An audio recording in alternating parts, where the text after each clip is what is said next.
He thought he could drag her out and laugh about it forever.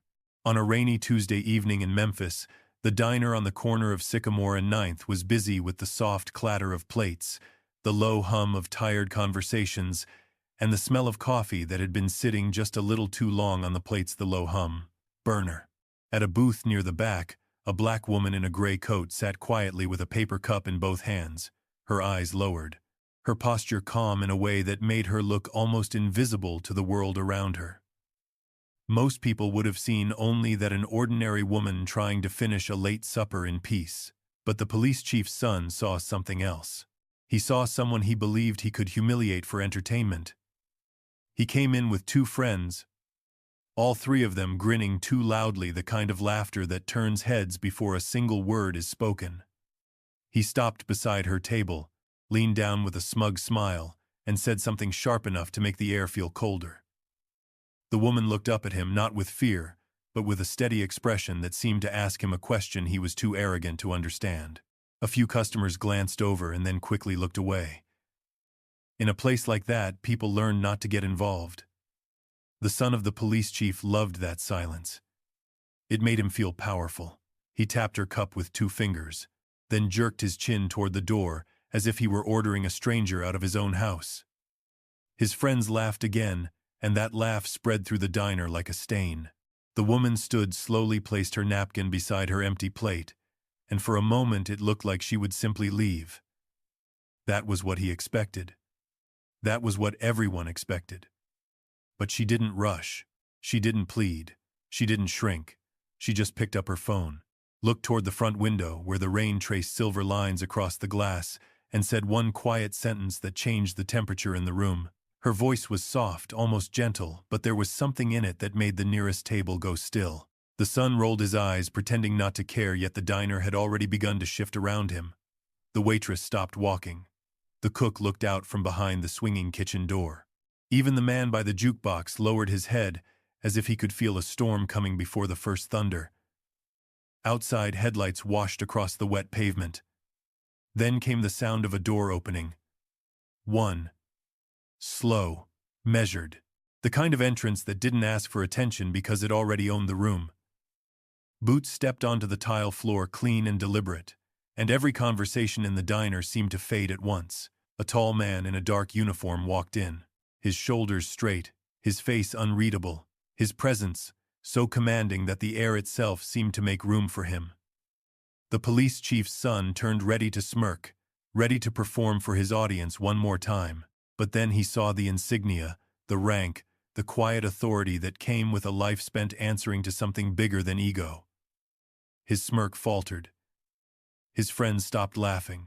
The man in uniform lifted a hand and returned a crisp salute, not to the son, but to the woman standing alone by the booth. And in that instant, the entire diner understood that the woman they had dismissed was not there by accident. She was the reason he had just walked in. She was the reason the room had gone silent.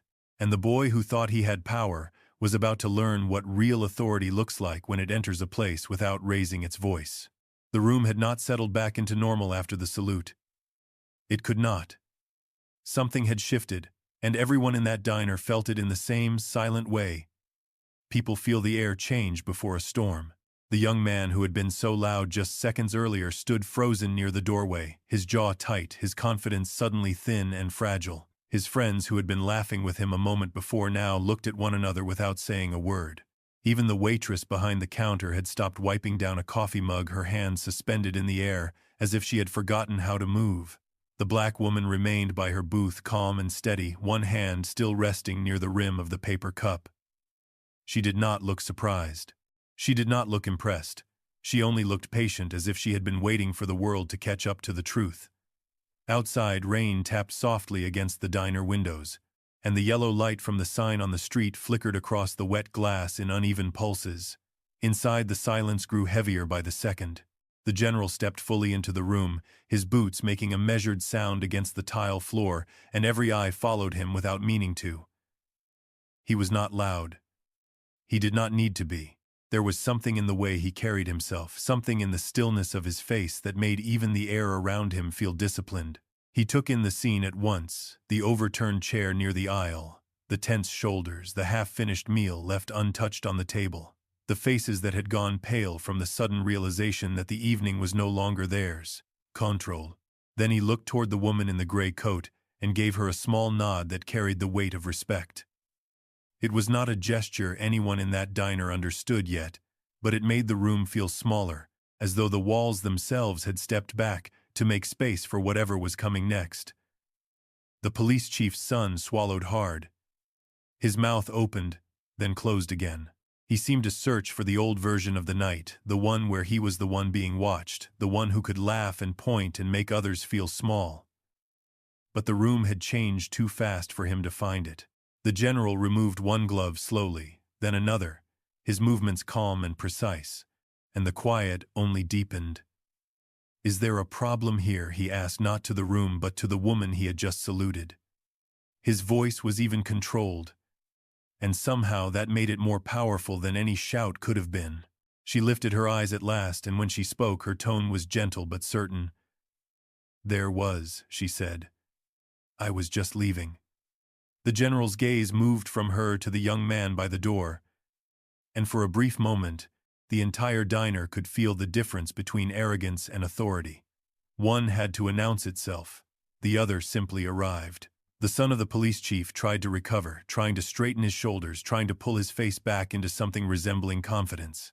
But it was already too late. He had mocked the wrong woman in the wrong place, in front of the wrong people, and now every second was beginning to work against him. The general stepped closer to the booth, and with that single movement, the whole room seemed to hold its breath. He spoke her name softly, with the kind of familiarity that did not come from chance. And then he said something that made the waitress look up from the counter and made two men in the far booth stare straight ahead in disbelief. "Ma'am, your presence was requested here tonight because of this incident. We were informed immediately." The son went rigid. His friends looked suddenly unsure of where to place their hands, their eyes, or their loyalty. The woman set her cup down with complete composure and reached for the folded napkin beside it, as if the moment had not yet earned the right to disturb her calm. Then the general turned slightly, allowing the insignia on his uniform to catch the light, and that was when the son finally understood. This was not some visitor passing through. This was not a coincidence. And it was certainly not a warning delivered by accident. This was a chain of command he had never considered, because he had spent too long assuming the world would always bend around him. The general's expression did not change, but his words landed like stone. "You forgot who you were speaking to," he said. And in that diner, under the dim lights and the sound of rain against the glass, the son of the police chief felt something inside him begin to crack, because the respect he had taken for weakness was never weakness at all. It had only been waiting for the right moment to stand up. The silence in the diner did not vanish after the general spoke. It deepened. It settled into the walls, the booths, the cracked vinyl seats, and the rain-streaked windows, until even the hum of the neon sign outside seemed to fade beneath it. The young man near the door swallowed hard, but no sound came out. He had spent the last few minutes feeding on laughter, on the comfort of being surrounded by people who would smile at his cruelty, because they were too weak, too amused, or too afraid to challenge it. Now all of that was gone, and in its place was the kind of stillness that makes a person hear his own heartbeat for the first time. The woman remained seated. She did not rush to speak. She did not flinch.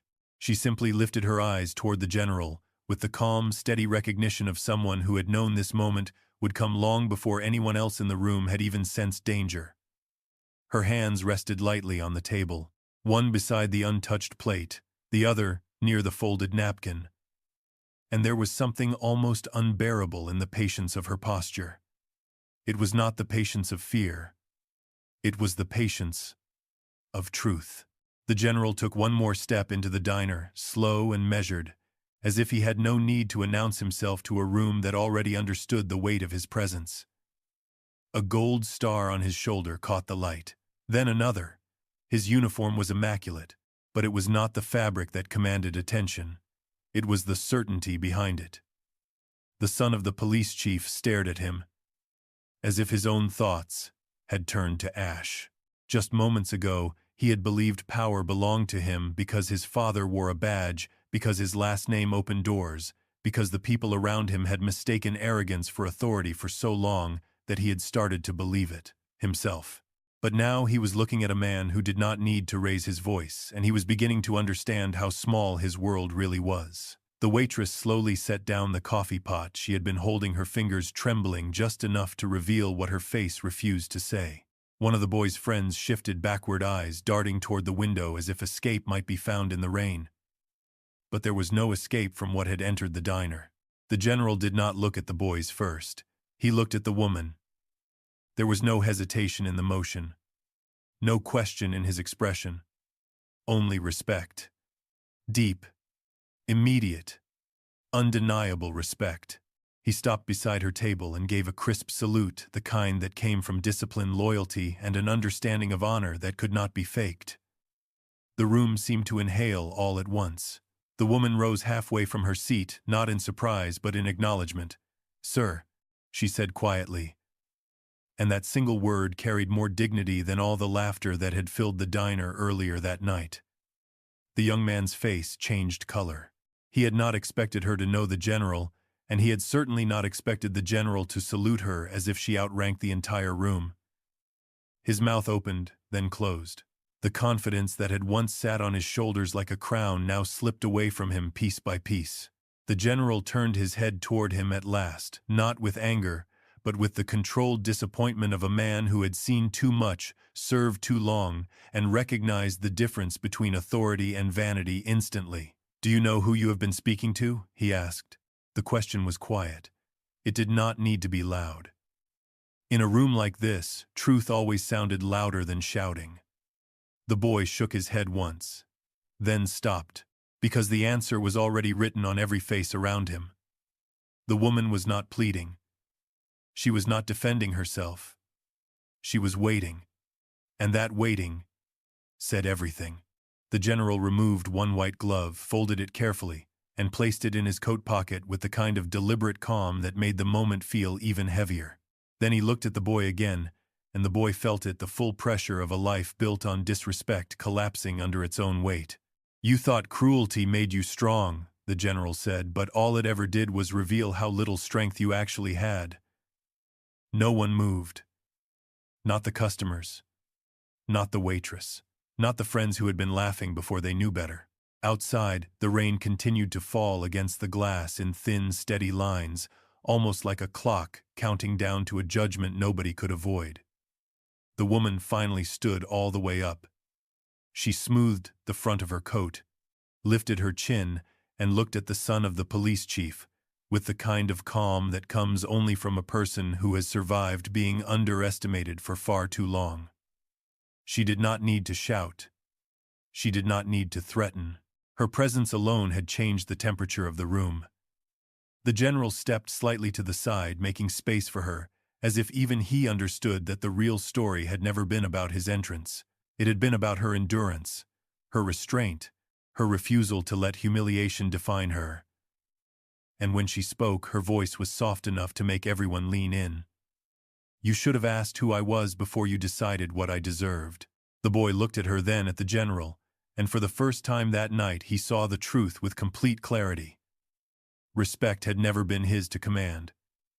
It had to be earned, and by the time he understood that it was already too late. The general did not stay long at the diner, but his presence lingered like a verdict nobody could appeal. He gave one last measured glance around the room, not with arrogance, but with the calm certainty of a man who had seen too much of the world to be impressed by cheap cruelty.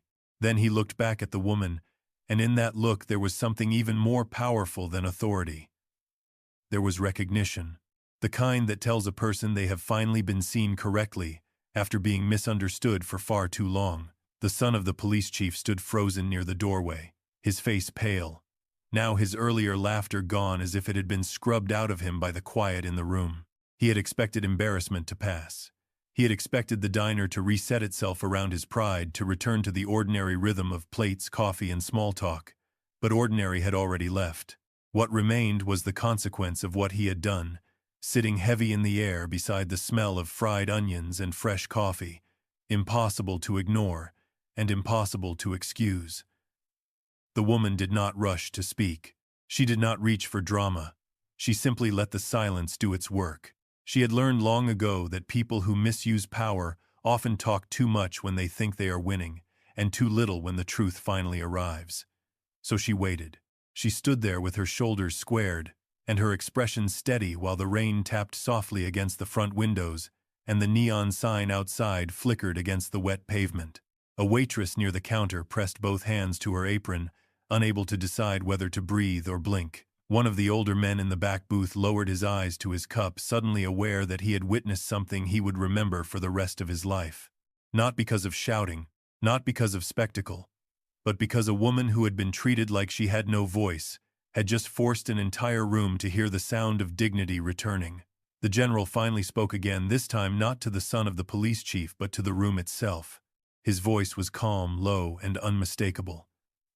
He asked if anyone there had the receipt, the order ticket, or the security footage from the last 15 minutes. The question landed gently, but it changed everything. The manager, who had been pale since the moment the general entered, hurried from behind the counter and said yes, the cameras had been running the whole time. At that, the son of the police chief swallowed hard. He looked from the manager to the woman and then to the general, as if he were trying to find one small opening in reality where this could still be turned into a joke. But there was no joke left. Only evidence. Only memory. Only the uncomfortable truth that every person in that room had seen him make a choice, and that choice would not disappear just because he wished it would. The woman turned slightly toward the window, watching the rain gather in shining lines on the glass. Her face was still, but there was a softness in it now. A quiet tiredness that came from carrying too much, too long. And when she spoke, it was with a voice that held no bitterness, only finality. She said she had come in for a cup of coffee and a few minutes of peace. That was all. No scene, no attention, no conflict. But some people could not allow a black woman to have even that much without turning it into a lesson about humiliation. The words settled over the room like dust after a storm. Nobody moved. Nobody laughed. The son of the police chief finally looked down, and for the first time that night, he seemed less like a man who had been caught and more like a boy who had never been taught the difference between authority and respect. The general took one slow step forward, then stopped beside the woman, not in front of her but beside her. That detail mattered. He was not there to speak over her. He was there to stand with her. And in that small movement, the room understood the shape of real leadership. It does not crush the weak. It does not perform for applause. It protects dignity when dignity is under attack. Outside, thunder rolled far away over the city, low and heavy, like the sky itself was keeping score. Inside, the woman lifted her chin a little higher. She was not smiling. She was not celebrating. She was simply reclaiming the moment that had been taken from her. And the son of the police chief, standing under the buzzing diner light, felt the full weight of what he had done. The realization came slowly, but it came. He had mistaken a quiet woman for someone he could dismiss. He had mistaken compliance for weakness. He had mistaken the absence of noise for the absence of power. Now he knew better. The room knew better. And as the general remained beside her, silent and steady, the truth became impossible to overlook. Sometimes justice does not arrive like thunder. Sometimes it arrives like a person standing calmly in the middle of the room, reminding everyone that respect was never optional and karma never needed to raise its voice. The diner remained frozen in that strange, careful stillness that follows a truth too large to be ignored. The rain kept tapping against the windows, soft and steady, while the hum of the neon sign cast a pale glow over the tables, the counter, and the faces that now looked changed by what they had witnessed. The son of the police chief no longer stood like a man in command. He stood like someone trying to understand how a room can turn against him without a single voice being raised. He kept glancing at the general, then at the woman, then at the floor, as if the answer might be hidden somewhere in the cracks between the tiles. But there was no way back into the version of the night he had imagined for himself. That version had collapsed the moment the salute happened. Now, there was only the truth left, and it sat with everyone in silence. The woman had returned to her seat not because she was weak, and not because she had been forced to accept anything, but because she had no need to chase the boy's shame around the room. Her posture was straight, her hands were calm, her eyes carried the kind of patience that comes from surviving too much to be shaken by one cruel act, and in that quiet her dignity felt louder than anything he had said to her. A waitress near the counter clutched a coffee pot with both hands, unsure whether she should keep moving or simply disappear into the background. A man in the corner booth lowered his newspaper and stared into the middle distance, as if he had just remembered that silence can sometimes be a witness. Even the cook, visible through the half-open door to the kitchen, seemed to pause between movements. Nobody wanted to be the first to break the spell, because everyone understood that something important had happened here, something that could not be measured by the usual rules of a small-town diner night. The general remained where he was, his expression steady, his presence calm but not distant. He was not there to perform power. He was there to protect what should never have needed protecting in the first place. When he finally spoke again, his voice was low, and even carrying no threat, only certainty. He did not need to repeat himself. He did not need to explain what respect meant. The room already understood. The boy, however, was still fighting the lesson in his own face. His jaw worked once then again, as if he wanted to say something clever, something defensive, something that would put him back in control of the moment. But every sentence he found in his mind sounded smaller than the truth he was standing in. That was the beginning of his undoing. Not anger, not punishment. Understanding, the kind that arrives late and leaves no place to hide. He looked at the woman again, and this time he did not see a target. He saw a human being who had been made to stand in the wrong kind of attention for no reason other than the arrogance he had mistaken for strength. And once he saw that he could not unsee it, the diner light seemed harsher now, not because it had changed, but because he had. Outside, the rain deepened for a moment, then eased again, as if the storm had decided it did not need to compete with what was happening inside.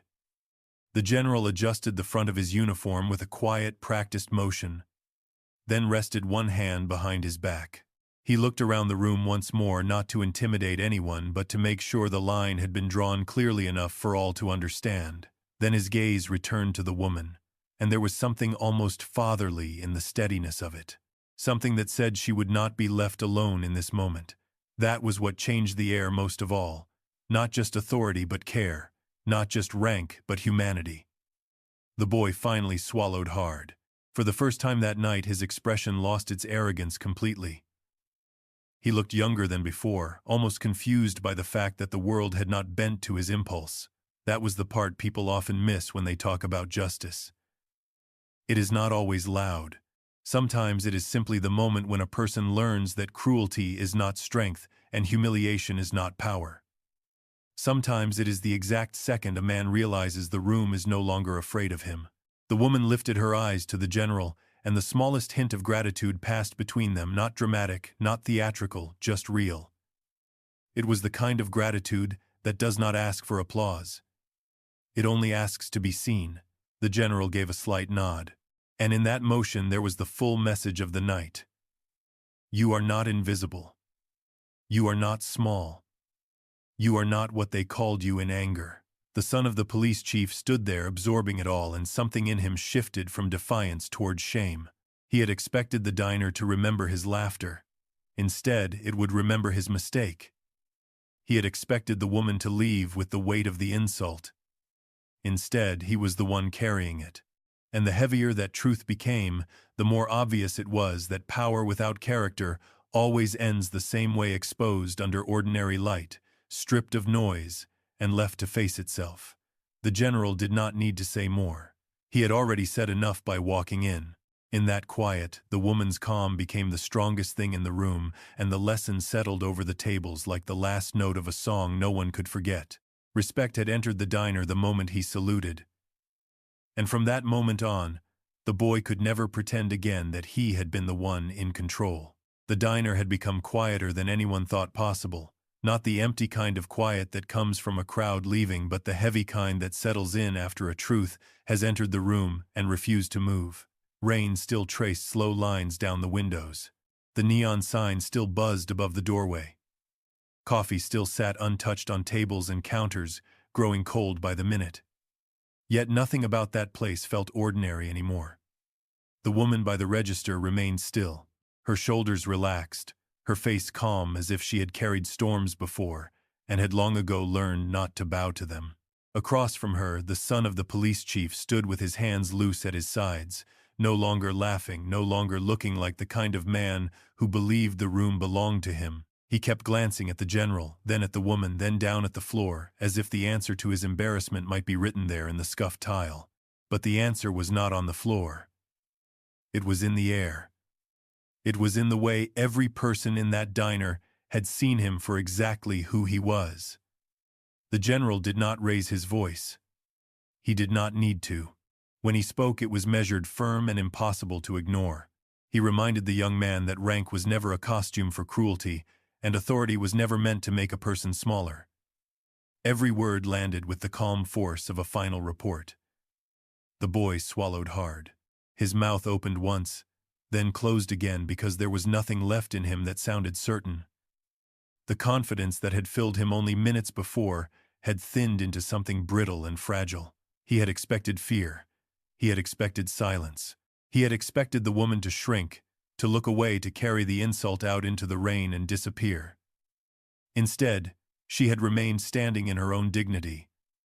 And now, the whole room was standing with her in spirit, even if no one else dared say it aloud. The general turned his attention back to her for a moment, and there was something deeply human in the way he did it. Not command, not ceremony, just respect. He asked if she was all right, and the question itself seemed to carry more weight than any order. She nodded once. That was all. No need for a speech. No need for tears. Her answer was enough. She had not come into the diner asking to be seen as special. She had only wanted to be treated like a person. And because the world had failed her for a moment, justice had arrived wearing a uniform that the boy could not outrank. The silence stretched again, but this time it felt different. It was no longer the silence of shock. It was the silence of understanding. The waitress near the counter lowered her eyes and slowly picked up a tray she had forgotten to clear. A man in the back booth stared into his coffee, as though he had suddenly lost the right to judge anything at all.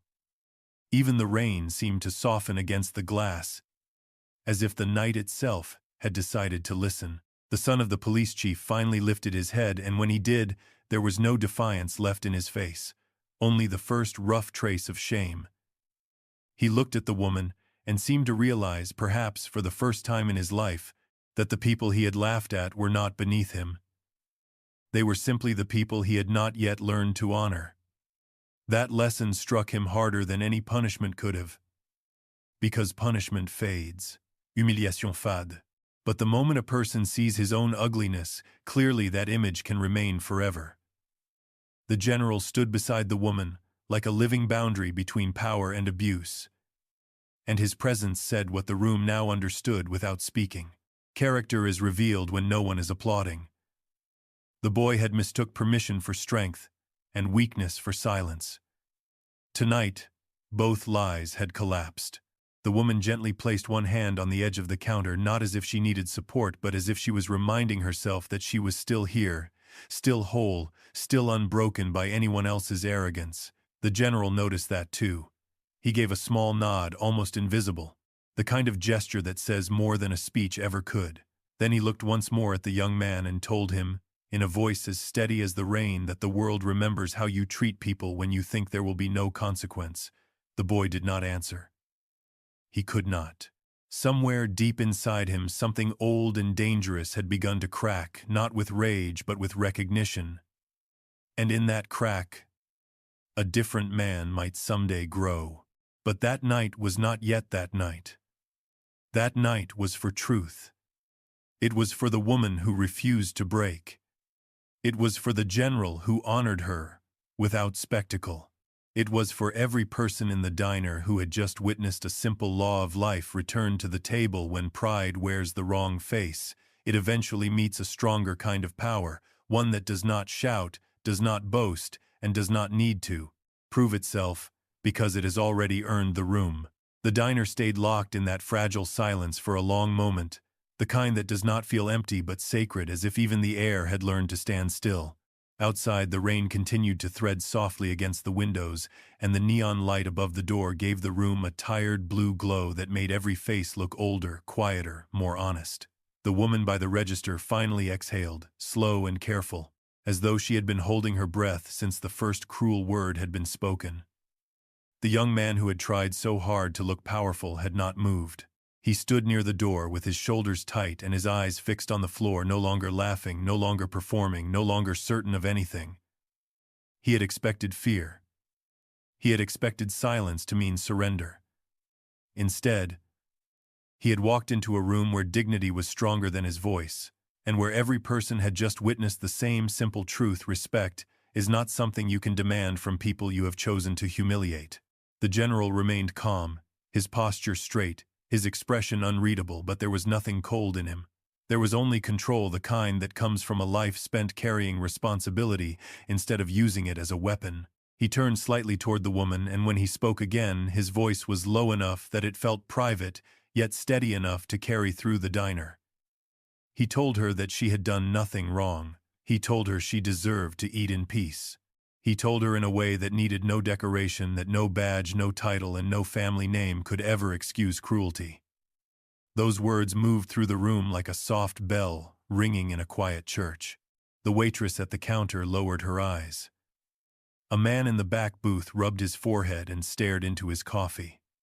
Someone near the window whispered nothing at all, because even whispers felt too loud now. And the young man, still frozen near the entrance, felt the weight of what was happening settle onto him at last. It was not anger that changed his face.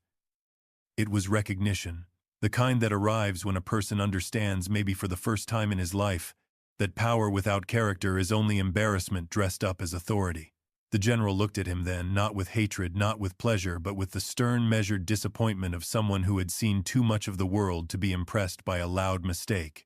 He told the young man to remember this night, to remember the woman he had tried to shame, to remember the silence that followed his arrogance, to remember that a person can stand tall without raising a voice, and can still be the strongest one in the room. The young man swallowed hard. His face had gone pale, and the confidence that had filled him only minutes before now seemed childish, almost unreal, as if it had belonged to someone else entirely. The woman did not look at him. She did not need to.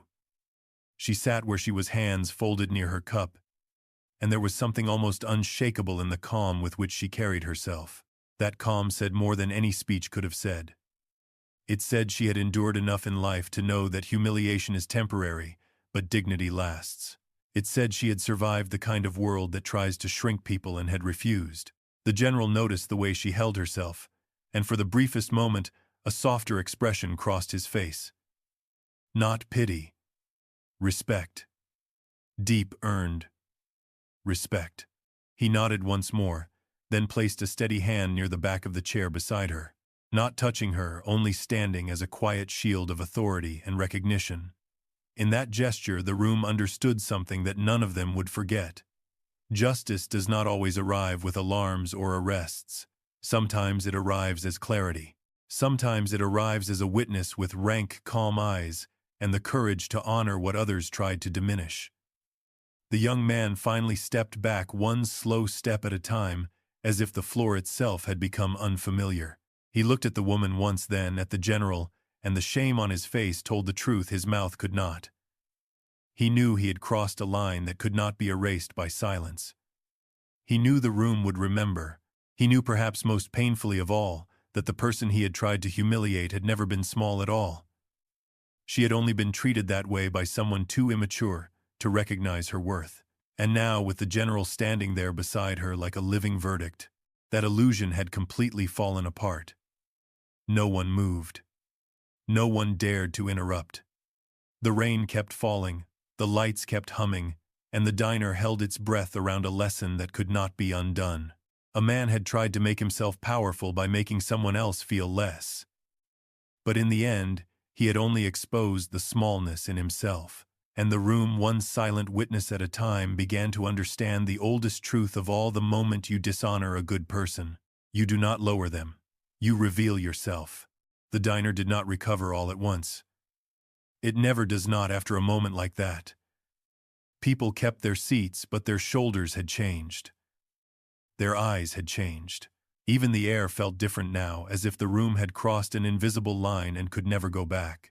The boy who had been laughing only minutes earlier stood very still near the counter, his face pale in the weak glow of the neon sign outside. He was no longer smirking. He was no longer performing.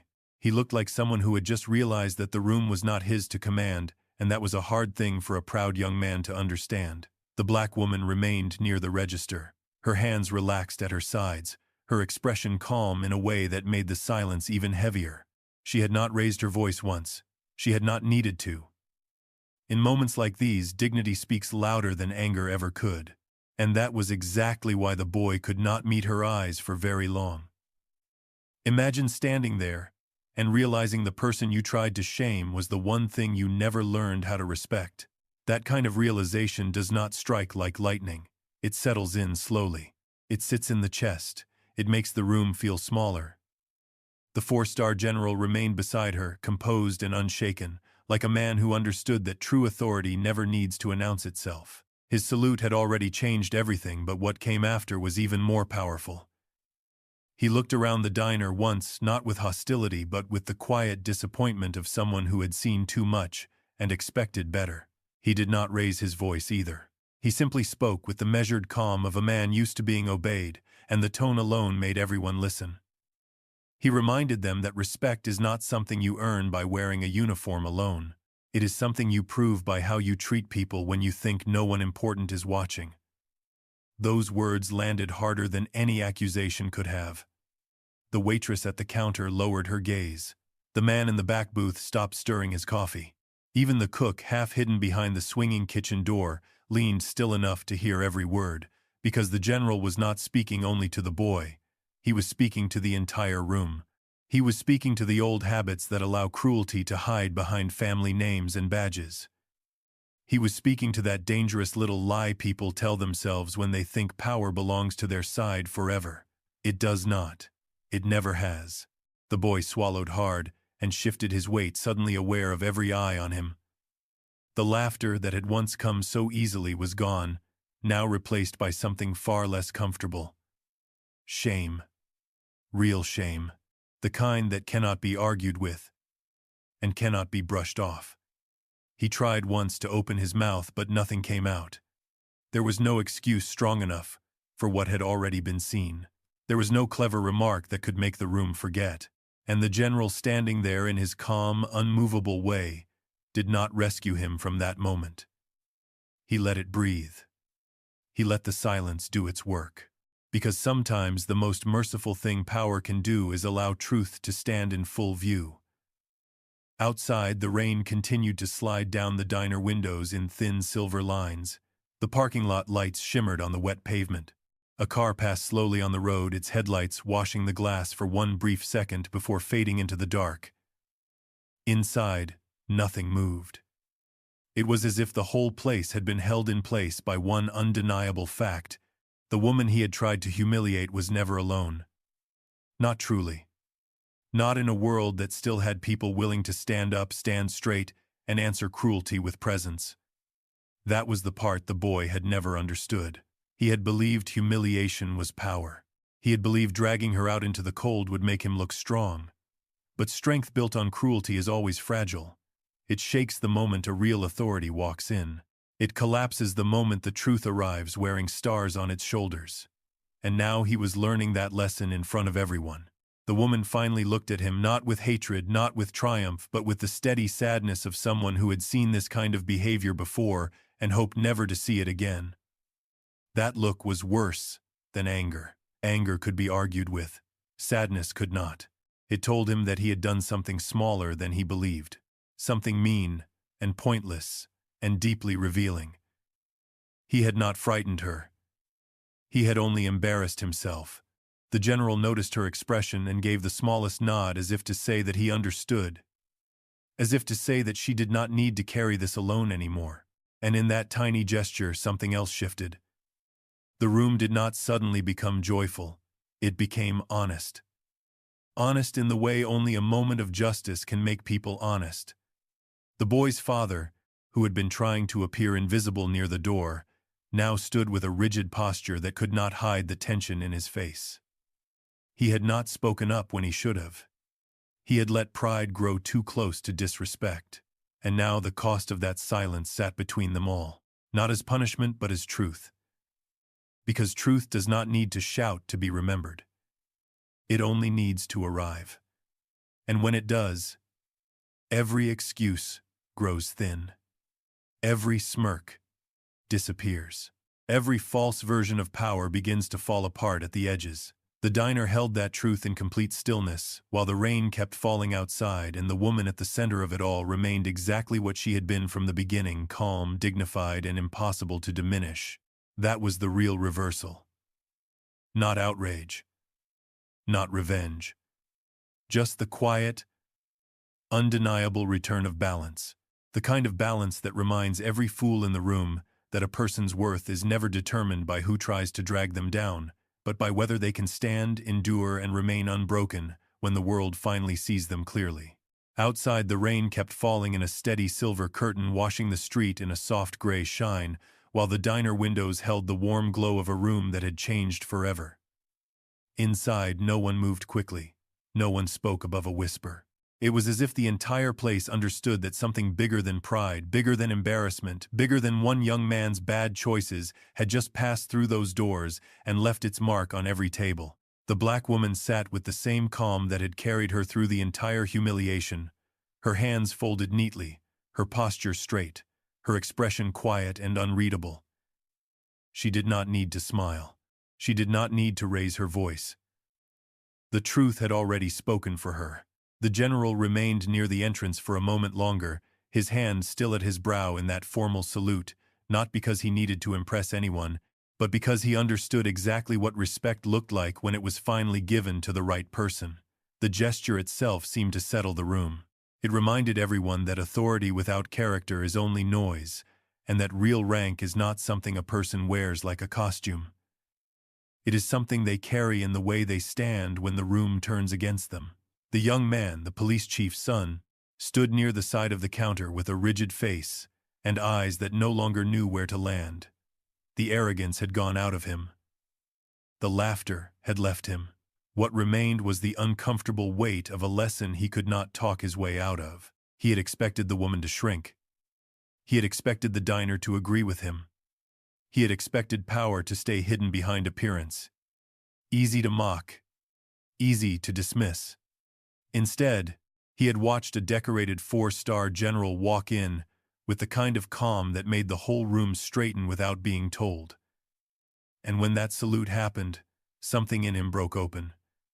Not in anger, in understanding. The woman finally lifted her eyes to him, not with hatred, not with triumph, but with the kind of steady look that makes a careless person feel suddenly small. That was the part he would remember later, when the noise of the moment had faded, and only the truth remained. She had not begged to be seen.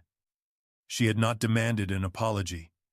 She had simply existed with dignity until the world was forced to catch up. One of the customers near the back slowly exhaled, as if they had been holding their breath for minutes, and the sound seemed to echo off the coffee pots and the red vinyl booths.